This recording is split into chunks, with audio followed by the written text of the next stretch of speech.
අම්මේ අර පවන්න අයියා හොඳ කෙනෙක් නෙමෙයි. අම්මලට පවන්නනේ ලොකුනේ ඉස්සරින් දම්ම. අපේ අයියගේ හලකින්වත් තියන්න බෑ එයා. කොහොමත් යහතින් තියන්නේ නැහැ ඕකව. මම ඕකගෙන් පලි ගන්නවා.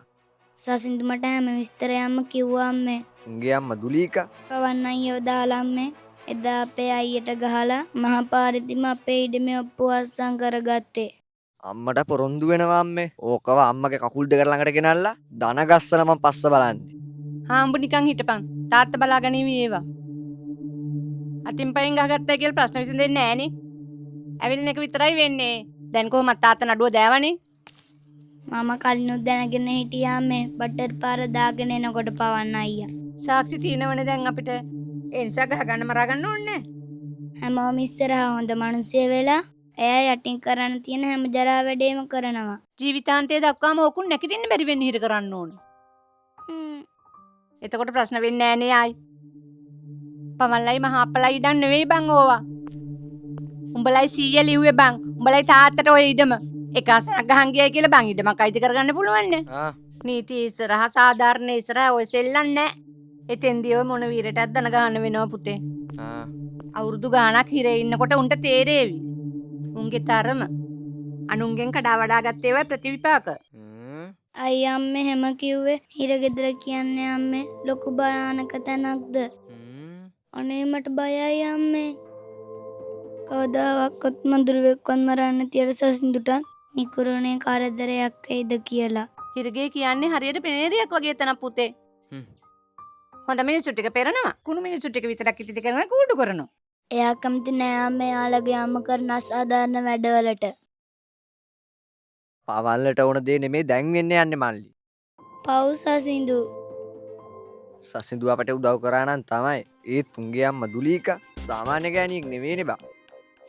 එයා ගෙදර ගියාම එයාලගේ අම්මයි පවන්න අයියයි අනේ සසින්දුව මරන්න හදනවලු අම්මේ.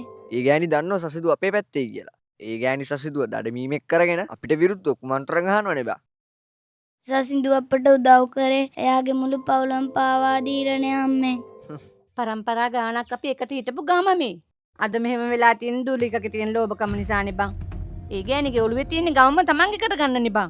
මට දැනෙනවා මේ සටන ඉඩමකින් පටන් ගත්තට දැන් මේක දෙපැත්තක් අතර තියෙන ජීවිත සටනක් වෙලා ඉවරයි කියලා. රුවන් පුතේ උඹ හිතන තරම් ලේසි නෑ ඒ ගෑණිත් එක්ක හැප්පෙන්න. ඒ ගෑණි බන්දියාටින් ගින්දරගෙන යනවනේ. අම්මේ මම බය නෑ අම්මේ. තාත්තා නඩු දැම්මයි කියන්නේ අපි නීතිය විශ්වාස කරන එකනේ. ඒත් තාත්තා නඩුව ගැන විතරයිනේ හිතන්නේ. ඒත් මම හිතන්නේ අපිට කරපු අවමානය ගැන. පාර යන හැම එකෙක්ම මගේ මල්ලි දිහා බලලා hina වෙන්නේ අර පවන් හින්දා. මං ඒ ලැජ්ජාවට උත්තර දෙන්න ඕන අම්මේ. නීතියෙන් හිරේ යවන්න කලින් ඕකේ අඬු බිඳලා මම පස්ස බලන්නේ.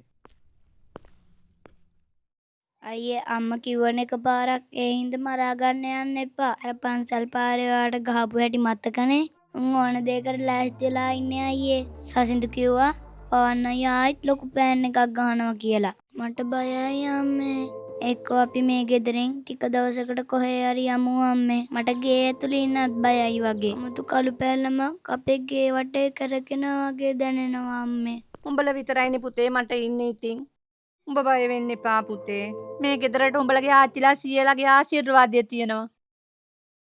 පුතේ නපුරුකම් කරලා කවදාක නම් දිනන්න බෑ. පවන්ල ඔප්පු හොරකම් කරාට ඒ ඔප්පුවේ තියෙන බොරු අස්සන්නේ පුතේ. ඒවට නීතිය පිළිගැනීමක් නෑ පුතේ. පවන එක කොහොමත් හෙට මං අඬ කන්නවා. අම්මේ අපිට පලි ගන්න ඕනේ නෑනේ. අපට ඕන ඉඩමයි සාමයයි විතරයිනේ. ඔය කියන විදියට පලි ගන්න ගියොත් අපිත් තුන් වගේ නරක මිනිස්සු වෙනවනේ අම්මේ. ඔබ කියන එක ඇත්ත මල්ලි. අර පවනේ නිකන් ඉන්න එකෙක් නන් නෙමේ මල්ලි. ඌ හිතන්නේ ඌ ගමේ රජා කියලා. දෙන්න ඕන ඔකෙක් ගොම් පාට් බහින්න. සාධාරණ වෙනුවෙන් මේ සටන අම්මේ. නැතුව අපි අමනුස්සයෝ නෙමේනේ. ඒක නිසා ඔකුන්ට මං කෙල්ලාරන හොඳම එකෙක්. ඉවසීමෙන් වැඩ කරපන්. උන් දඟලන්නේ අවසානයේ ලඟ වෙලා තියෙන නිසා. අම්ම බලන් ඉන්නකෝ. නපුරුකම් උල්පතක් වගේ පිරලා ඇත්තේ දැන්. ඒක උතුරන තරමට ඒකේ ගින්දරත් වැඩිනේ. ඕ ගින්දරෙම තමයි උන්ව පිච්චෙන්න ඕන. අනේ මට බයයි අම්මේ. ඊයේත් මට හරියට නිින්ද ගියේ නෑ. අයියේ හෙට ඔයා කොහෙවත් තනියම යන්න එපා. හෙට අපි ඉස්කෝලේ ගාවදී සසින්දුව හම්බ වෙමු. අපි හෙට උදේම සසින්දුව හම්බ වෙන්න ඕන. එතකොට හැම විස්තරයක්ම අහගන්න පුළුවන් නේ අයියට.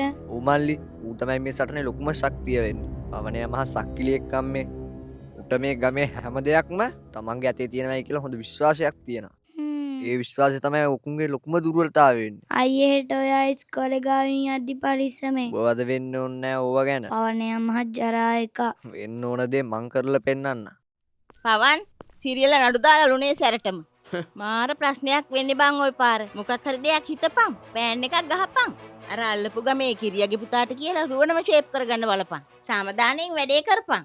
ඉඩමත් බේරගෙන. ඔව් අම්මේ සේරම විස්තර කවිය හොයලා මට කිව්වා. උන්ගේ තාත්තා තමයි නඩුව දාලා තියෙන්නේ. අපේ එකා තමයි මේ හැමදේම කියලා තියෙන්නේ. ගෙදර ඉන්න එකාම අපිට මෙහෙම කරද්දි තව මොන කතාවද අම්මේ? දැන් මුළු ගමම ඉන්නේ රුවණියගේ පැත්තේ කියලා උඹ දන්නවනේ. ඕකට නොතේරෙන තමයි මේක කරන්න ඕන. ඒක හරි අම්මේ. ඕක මුළු ගමටම බොරු පතුරලා ඇත්තේ මේ වෙද්දි. ඌව ගෙන්න ගන්න අමාරු නිසා උඹ මෙහෙම කරපන්. සාමදානෙන් වැඩේට බහැපන්. මතකනේ? ඉඩම තියෙන්න ඕන සදාකාලිකම උඹේ අම්මගේ නමට. මං ඌට මැසේජ් එකක් දානවා. මං ඉඩම තැරලා යන ලෑස්ති කියලා. ඔප්පුටු ගැන කතා කරගන්න පුළුවන් ඊට පස්සේ. ඌ අනිවාර්යෙන් එනවා සල්ලි බලාගෙන. ඔය තියෙන්නේ බං අන්න ක්‍රමේ. ඉඩමේ අයිතිය දෙනවා කියලා මුලින් එකඟ වෙයා. ඊට පස්සේ කතා කරපන් වෙනස දාලා. මුලින් රංගපාපන්. පස්සේ ටික ටික වෙනස් වෙයන්. ඕකුන් එක්ක හොඳින් කතා කරලා වැඩේ ෂේප් කරගනි. ඉඩමේ අයිතිය දෙන්න එපා උඹ මතකනේ? ඒවට ආවොත් කෙලලා අරපන්. ආයි නැති වෙන දෙයක් නැහැනේ. තනියම එහෙම යන්න එපා උඹ. අර අම්මා අප්පා නැති කවි එක්ක ඵලයන්. ඌව දාලා කරවපන් සේරම. උඹ වැඩිය මැදිහත් වෙන්න ඕනේ නෑ ඕවට. හරි අම්මේ තේරුණා. හෙලෝ පවනා රුවන්ල ගේම දෙන්න යන්න බා විස්තරේ ආරංචි බං. මං සේරමහන් හිටිය බා උඹ බය වෙන්න එපා. ඕක ගොනා. ෂොට් එක හම්බ වෙන්න යන නඩුවක් දාලු බා සාමදානයෙන් රවට්ටන්න හදපන්. ඉස්කෝලේ ඇරෙන ටයිම් එකේ මීට් වෙන්න හදාපන්. ඌ එයිද බා ඕකට සල්ලි තන්නහාවනේ බං කොහොමත්. ඕක ලොවෙත් වෙනවා සාමදානයෙන් වැඩේ විසඳන්න. ඒත් බම් මේ අර කියවන්න නෙමෙයි. උඹත් වරේ මාත් එක්ක යන්න. එහෙනම් කොමිස් දීපා කොමිස් එක දෙන්නම් උඹට. බය වෙන්න එපා ඒ ගැන. කිව්ව විදියට වැඩේ වෙන්න ඕනේ. උඹ බය වෙන්න එපා වැඩේ ඕකේ එහෙනම් තියපන් ෆෝන් එක. සුදම් ඉක්මන් කරන්න පරක්කු වෙලා. හරියනේ. බට්ටේ පුරවනවා අම්මේ. ඉක්මනට ලේස්තියක් මල්ලි. ඉක්මනට ලේච්චයන් පුතේ. මොකද්ද මං කරන්නේ? ඉක්මනට වරෙන්. හා ගාට කාට වරෙන්කවද? හා අදත් මිස්ගෙන් බැනුම් අහන්න බැරිය. අනේ මිස් බනින්නේ නෑ අම්මේ. රුවන් පරිස්සමෙන් යන්නේ මල්ලිත් එක්ක. සාදු අම්මේ. පුදු සරණයි. අනේ ඉක්මනට වරෙන් බං. බලපන් අනේ මන්දා. ඉන්න අයියේ.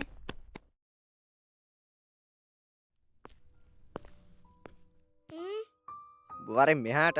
අන්න අර සසිදු ඉන්නවා.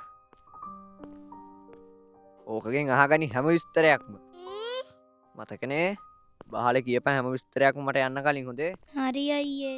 ඔයා පරිස්සමෙන්.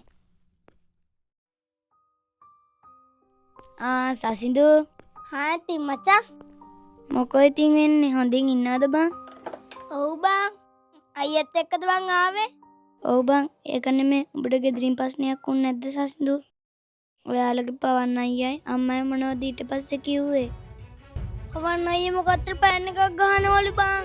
එයා හදන් රුවන් අයියා මුලා කරලා ඔයාලටම සදහටම ඇති කරගන්න. එයාලා සාමදානෙන් කතා කරමු කියලා අනේ රුවන් අයියට කියන්න හදන්නේ හම්බ වෙලා. මල්ලේ මම යනකෝ. ඒත් සුදම්ම එක බොරුවක්. මං ඉස්කෝලේ හරියම එන්න. තනියම එහෙම එන්න එපා හොඳේ. ඒක මහා උගුලක් සුදම්. පොඩ්ඩක් ඉන්න සසිඳු. අයියා යන්න හදන්නේ. හා අයියේ ඉන්න. අයියේ සසිඳු කිව්වා පවන් අයියෝ එයාව රවට්ටන්න හදන්නේ කියලා. එයාලා සාමදානෙන් ඉඩම ගැන කතා කරලා අනේ ඔයාම අමාරුවේ දාන්න හදන්නේ. එහෙමද?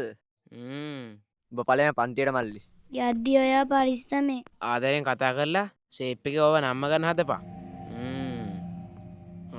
ඔන්න එනවා නෙද්දකින්. ඔහොම වරෙන්කෝ. උඹ දන්නවනේ මේ පවන සාමදානෙන් නඩුව කපලා ඕකට තරලා තමයි මම පස්ස බලන්නේ. ඔහොම එන්න දීපා ඕක ගොනානේ බා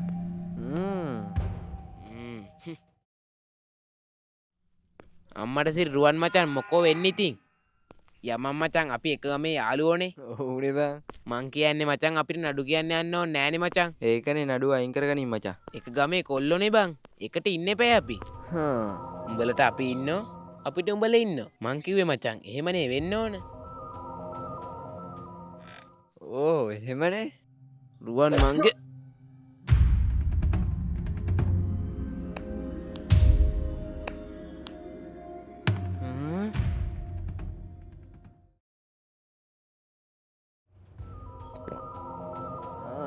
අය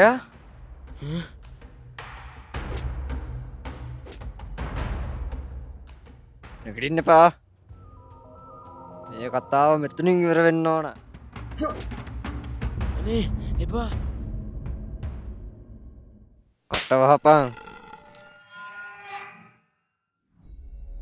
අනේ අපිට යන්න දීපන් බං. ආ එපා. නඩුව එහෙම අයින් වෙන්නේ නෑකෝ. අඩෝ ඇති බං. ඕක නවත්තපන්. කාලක් කන්න අල්ලා. අයියෝ. සාධාරණයට වඩා නීතිය වටිනවා යකෝ. අනේ මට යන්න දීපන් බං. කාලක් බල්ලෝ කාලක් කන්නේ දාලා. අනේ උඹලා තමයි මව්කුසට ශාපයක් වුණේ. මේ කතාව මෙතනින් ඉවර වෙන්න ඕන.